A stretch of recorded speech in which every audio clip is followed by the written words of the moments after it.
Holding on to the past can feel like carrying a heavy weight, one that keeps you stuck, drained, and unable to move forward. Whether it's a past mistake, a broken relationship, or something you wish had gone differently, letting go isn't easy, but it's possible. In today's video, I'm going to share how you can truly heal, let go, and create a space for a better future. If you're ready to release what no longer serves you, hit that like button and subscribe for more personal growth and self-care content. Now, let's get into it.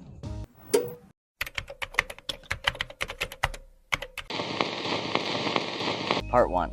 Why letting go is so hard.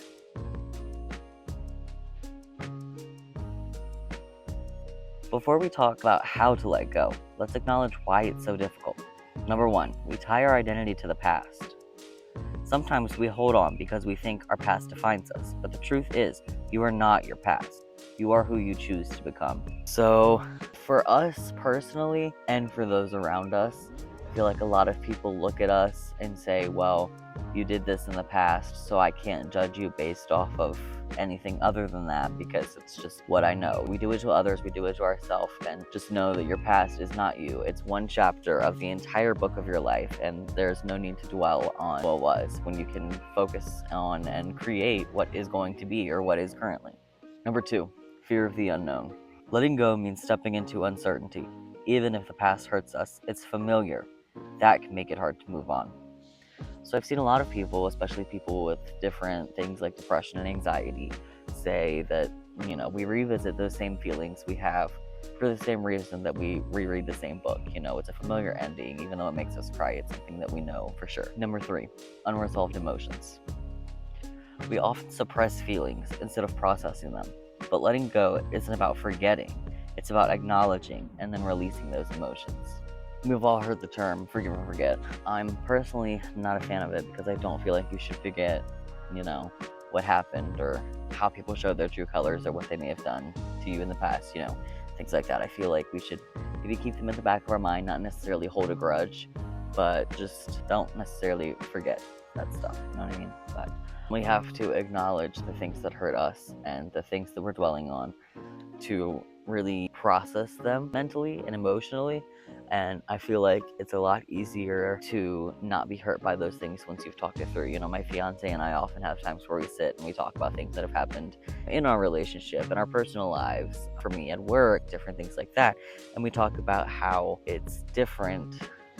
We talk about how it affected us, how it made us feel, maybe some lasting effects that situation or circumstance had. And we kind of really talk through it together. I have my therapist, so I do talk to her about a couple different things like this as well and just work through things. But that's definitely the first step to letting go, which we'll talk a little bit more about later in the video. Okay, moving on. Part 2, how to let go and move forward.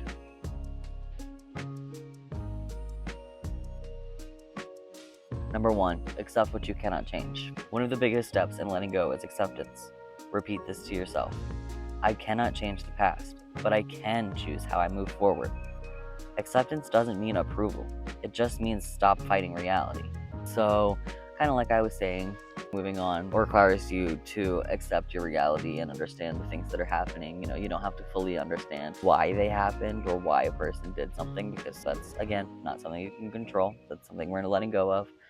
And you can really have a big step of growth after talking out loud or journaling even about specific things. Shadow work is another big thing that's been floating around TikTok for the past couple of years. There are a couple different shadow work books and things of that nature that you can get off like Amazon or what have you, maybe some from Walmart, I'm not quite sure. But that's going to help you accept things and begin moving forward. Talking about it once may not be the end all be all and resolve everything for you, but it's definitely a good place to start. Alright, number 2, process and release your emotions. Instead of avoiding your feelings, allow yourself to feel them fully.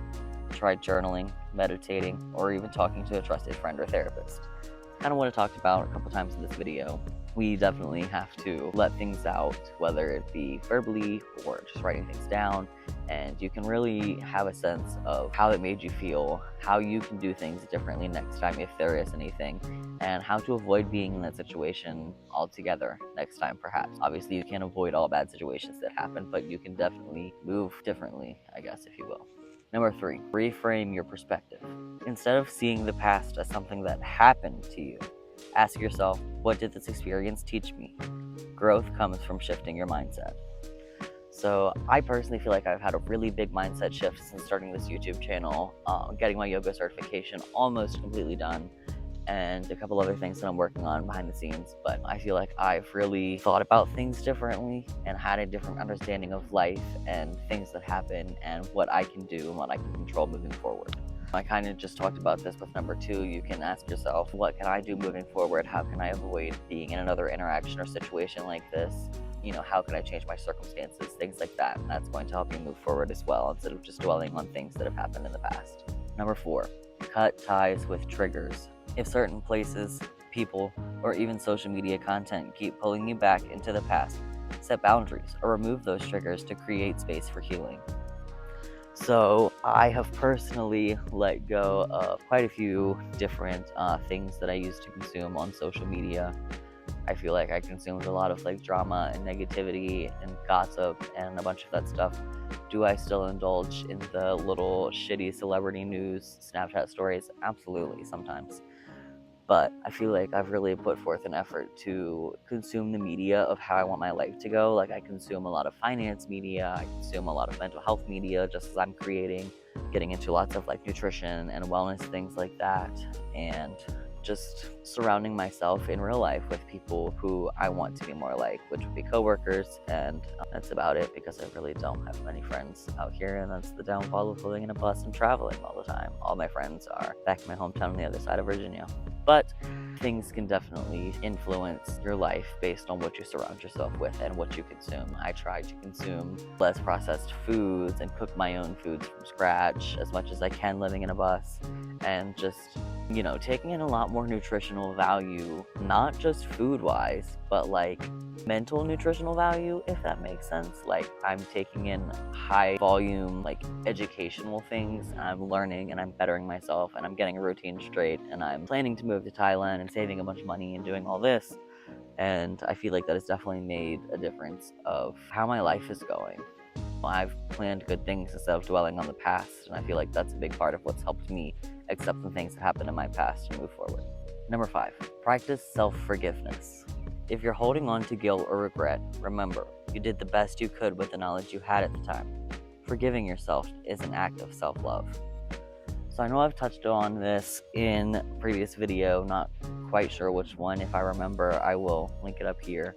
So I talked about how, the age that you are now, this is the first time you are that age. This is the first time you're 23, 6 months, 2 days, 5 hours, and 7 minutes, for example. You're not going to know everything about everything for this stage of your life. You've never been an adult to this capacity before. I don't care if you're watching this and you're 40, 50, 60 years old. You've also never been this age before.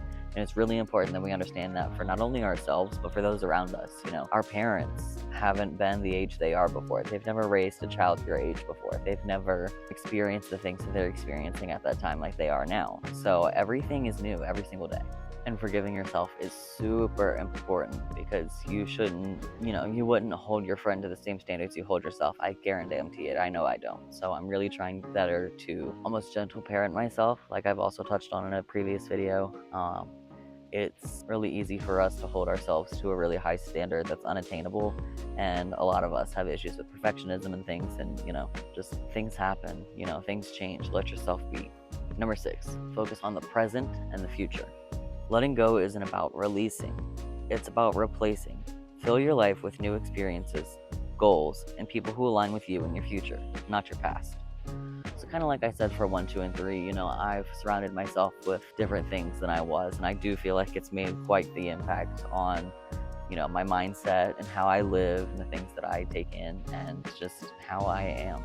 It's definitely best to find friends, mentors, a job, different things that align with your morals and the way that you want to go about your life. Surrounding yourself with positivity is definitely infectious. Number 7, last one, let time do its work. Healing isn't instant. Be patient with yourself. Every day that you choose to let go, even just a little, is a step toward freedom. So I think I've harped on this enough, so this will be quick. Let go of the things that no longer serve you. let go of past experiences that don't have anything to do with where you're going, where you are, where you're headed. Just kind of, like I said, let things be, let yourself be, grow at your own pace, and learn new things. Letting go isn't about erasing the past. It's about freeing yourself from its hold. You deserve peace, and you have the power to create it. Alright, comment below. What's one thing you're choosing to let go of today? If this video helped you, give it a thumbs up, and subscribe for more self-care, mindfulness, and personal growth content. See you in the next one.